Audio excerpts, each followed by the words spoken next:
Лесные пожары вплотную подошли к селу Хану Момского района. С раннего утра жители села стали бить тревогу. Огонь оказался в километре от расположенной близ населенного пункта нефтебазы.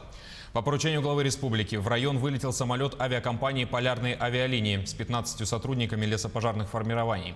Очаг близ Хану был обнаружен 7 июля.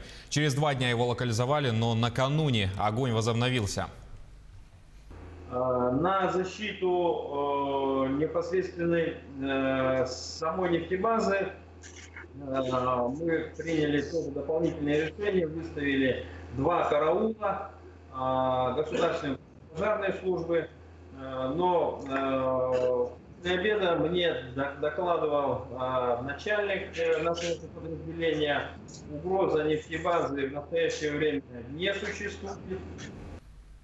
Сейчас в районе нефтебазы организовано круглосуточное дежурство. Пожарный трубопровод находится в исправном состоянии, пожарные резервуары заполнены водой.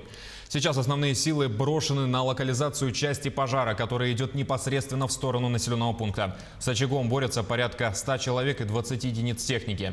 Дополнительный караул выставлен у объектов аэронавигации, которые также находятся близ села.